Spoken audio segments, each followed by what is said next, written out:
tunapoishi kwenye familia zetu, usifikiri kuna kipindi utaiweza familia yako kwa akili yako. Elimu yako, pesa yako, maarifa yako haviwezi kitu kama Mungu hayuko ndani. Haviwezi kitu. Ndio maana ukuta kuna watu wanaongea Kiingereza kingi lakini ndoa zimewashinda. Wanaongea Kifaransa kingi lakini ndoa zinawasumbua.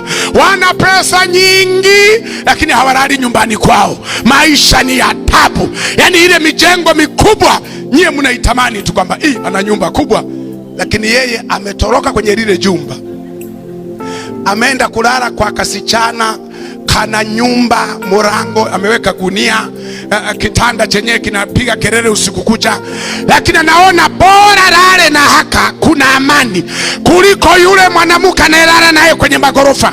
Biblia inasema heri kulala kwenye kona ya nyumba kule juu kuliko kulala kwenye kitanda kizuri na mwanamke mgomvi. Unanisikia? Yani vyote uwe navyo, lakini kama Mungu hayuko hapo katikati, kila ulicho nacho kinageuka mateso. Ukishika pesa bila Mungu zinageuka gereza. Ukiwa na cheo kikubwa bila Mungu kinageuka utumwa. Ndio maana unakuta kuna watu wana mavyeo makubwa kwenye maofisi lakini hawana amani. Anashinda Lubumbashi, anashinda sijui wapi kutafuta waganga, ametafuta wa Lubumbashi ameona hawatoshi, anaenda mganga wa Kinshasa, anaenda sijui wapi. Ni vile tu anavaa nguo. Mungeona hirizi zilivyopangana, hirizi zilivyopangana mule. Unajiuliza hizo power bank za kitu gani? Yani anajitahidi, yani vyote vimsaidie.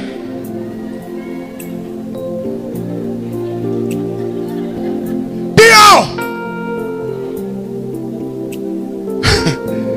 power bank anayo, nyingine kwenye kwapa, nyingine hapa, nyingine wapi, sote. Maana yake umeme ukikatika atumie huu.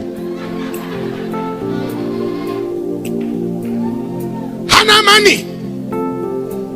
Hivi mna habari kuna matajiri wengi wanalala kwenye mapipa ya maji? Hivi mna habari kuna matajiri wamepewa adhabu asilalie godoro, alalie ngozi ya simba? Hivi mna habari kuna watu wanateseka mno, hawana amani, wana fedha lakini fedha bila Mungu katikati yake ni utumwa. Ndio maana mama mmoja aliniambia, baba, naomba uniombee. Nikasema nikuombee jambo gani? Akasema muombee mume wangu afilisike. Nikamwambia mama, wenzio wote wanakuja kwamba ni waombee wabarikiwe. Akasema barikiwe kwenda wapi? Yule kichwa chake ni kibofu. Akasema wakati hatuna chochote tulikuwa tunaelewana sana, tulikuwa tunaishi vizuri, yaani mpaka mnabakiziana ile mchuzi wa sombe ambayo haina kitu, mnakula wote viazi mpaka unamwambia chukua wewe kubwa, nasema chukua wewe, chukua.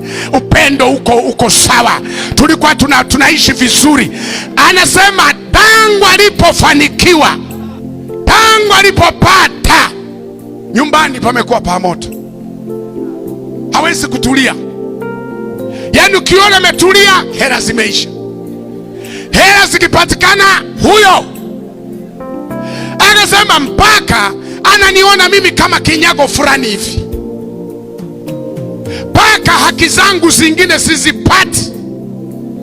Ananiambia siku hizi eti nanuka, siku hizi eti sina mvuto, siku hizi eti nini.